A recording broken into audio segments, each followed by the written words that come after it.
Tapi kita harus ingat-ingat nih, sebenarnya kita butuhnya seberapa banyak, dan kalau misalnya memang nanti tersisa atau misalnya terlalu banyak gitu ya, kita mau menyalurkannya kepada siapa gitu.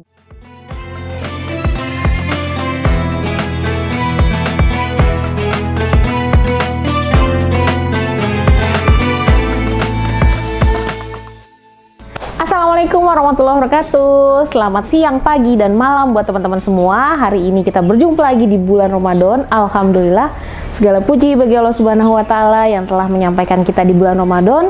Salawat dan salam juga kepada Nabi besar Muhammad Sallallahu Alaihi Wasallam. Semoga Ramadan ini kita bisa berjalan dengan sebaik-baiknya.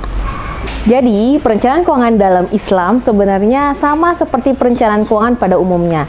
Cuma kita sebagai umat Islam tuh jauh lebih beruntung. Kenapa? Karena sebenarnya panduannya semua sudah ada dalam Al-Quran dan hadis. Jadi kalau perencanaan keuangan biasa, kita bicara mengenai langkah-langkah menuju tujuan finansial.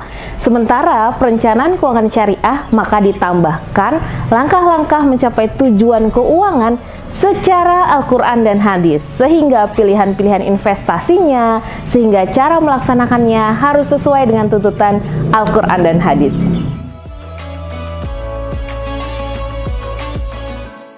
Seru banget kalau udah ngomongin soal perencanaan keuangan pribadi di bulan Ramadan. Kalau selama ini di bulan Ramadan selalu ya di kepala kita tuh namanya adalah bulan yang penuh dengan sukacita. Jadi saking sukacitanya nih, hidangan di meja makan pun juga penuh dengan sukacita. Ada yang warna merah, biru, kuning, hijau gitu ya, dan pengen kita habisin ketika waktu berbuka. Sebenarnya di bulan Ramadan ini bukan hanya sekedar kata-kata untuk masa pengendalian diri. Kita selalu dengar ya kata ustadz-ustadz seperti itu. Sebenarnya masa pengendalian diri juga secara keuangan. Kenapa? Karena pada dasarnya bulan Ramadan nih teman-teman, kalau misalnya teman-teman bisa perhatikan, sebenarnya justru kita harus hemat. Kenapa harus hemat? Karena dari soal makan aja nih, tadinya kita makan 3 kali sehari, jadi makan 2 kali sehari. Jadi sahur sama buka puasa aja, makan siang gak ada. Jadi sebenarnya kalau secara logika atau hitung-hitungan, haruslah kita sebenarnya lebih hemat. Ya, bener nggak sih? Karena dari 3 jadi 2 gitu kan. Apalagi nih ditambah lagi di masa pandemi, dimana sulit buat kita buat kumpul-kumpul. Bener nggak sih? Jadinya kan budget-budget tahun lalu kalau buat buka bersama yang hampir tiap hari itu bisa jauh berkurang. Nah, makanya sebenarnya momen momen di bulan Ramadan kali ini momen terbaik juga selain untuk mengendalikan diri, juga mengendalikan keuangan kita. Makan dengan sederhana, secukupnya, berbuka dengan orang-orang yang kita sayangi secukupnya, dan banyak-banyak bersyukur pada Allah Subhanahu wa Ta'ala.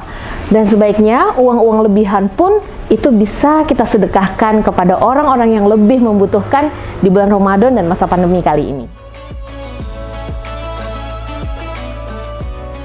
Mungkin yang perlu kita ingat-ingat adalah perilaku boros itu perilakunya siapa coba? Kalau dalam Al-Quran dikatakan bahwa sebenarnya perilaku boros itu mendekati perilakunya setan ya. Sementara sebenarnya kalau di bulan Ramadan, setan itu lagi dibelenggu. Bayangin ya, dibelenggu tuh artinya nggak bisa lari. Artinya sebenarnya kalaupun boros, itu kita yang boros. Bukan karena setan doang yang ngompor-ngomporin.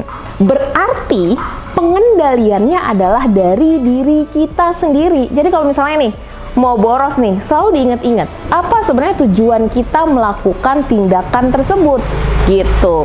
Bukan berarti nggak boleh belanja, bukan berarti nggak boleh beli bukaan banyak, bukan berarti seperti itu. Kalau memang butuh, kenapa tidak?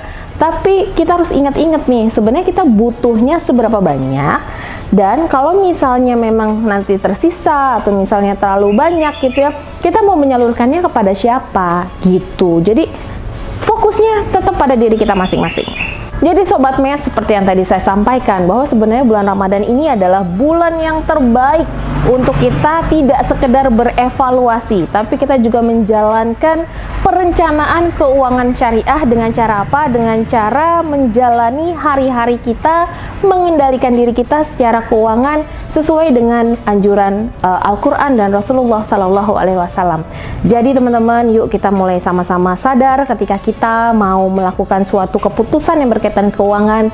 Jadi dipikir-pikir, apakah ini kita butuh atau tidak? Apakah yang kita beli terlalu banyak atau tidak? Apakah iya perut kita bisa menampung 10 risol atau tidak? Kita pikir-pikir dulu teman-teman sebelum kita membeli sesuatu dan sebelum kita memutuskan keuangan sesuatu. Apalagi sebentar lagi kita juga akan bertemu dengan bulan Syawal insya Allah setelah kita melewati Ramadan ini. Jadi baik-baik teman-teman sekalian dalam mengatur keuangan, karena bulan ini bulan latihan fisik, bulan latihan iman, bulan latihan keuangan, sehingga ketika nanti di bulan Syawal kita bisa jadi jauh lebih jago lagi, terutama dalam mengatur keuangan kita sehari-hari. Sobat Mes, selamat berbuka puasa ya. Sudah waktunya kita berbuka puasa. Bukalah dengan yang manis-manis, bukalah sesuai dengan sunnah Rasulullah SAW. Jangan kebanyakan gula juga ya kalau yang manis-manis ya. Dan mudah-mudahan Sobat Mes selalu dalam lindungan Allah Subhanahu wa Ta'ala dan bisa menjalani Ramadan ini dengan sebaik-baiknya, seperti kita menganggap bahwa Ramadan ini adalah Ramadan yang terakhir kita temui. Jadi manfaatkan setiap detiknya. Sekali lagi selamat berbuka. Wassalamualaikum warahmatullahi wabarakatuh. Dadah.